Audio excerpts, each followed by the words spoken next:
Everyone, আজকে সকালবেলা দুধ জাল দিতে গিয়ে দেখলাম যে দুধটা কেটে গেছে। তো ভাবলাম যে এটাকে ছানা কাটিয়ে ফেলি। ছানাটা কাটানোর পরে ভাবলাম যে কি করব। তো তারপরে এই যে ছানাটাকে ভালো করে হাতের তালু দিয়ে ভালো করে ম্যাশ করে নিচ্ছি সুন্দর করে, যতক্ষণ না এইভাবে হাতে তেল উঠে আসে। দেন তারপরে অল্প একটুখানি আমুল দুধ দিয়ে ভালো করে মেখে এইভাবে গোল গোল করে তোমরা যে কোনো শেপ দিতে পারো। আমি এই শেপটাই দিচ্ছি। এবার তোমরা বলো তো আমি কী বানাচ্ছি? হ্যাঁ, ঠিকই ধরেছো, আমি মিষ্টি বানাচ্ছি। এটা ছোটো ছোটো করে এই যে একদম ফেটে যাবে না, ফেটে গেলে কিন্তু তোমরা আবার মাখো আবার করো।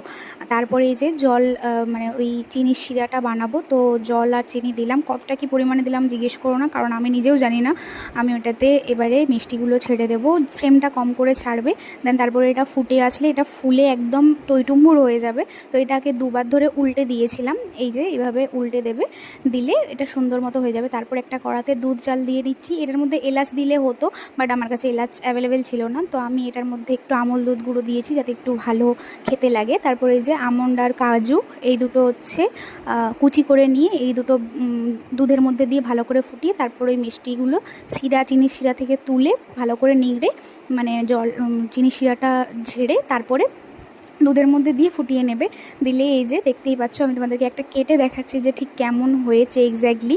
দেখতেই পাচ্ছ কতটা নরম হয়েছে আর ভীষণ সুন্দর খেতে হয়েছিল। তোমরাও বানিয়ে খেতে পারো, আমার তো ভীষণ ভালো লেগেছে আর খুব অল্প সময়ের কাজ।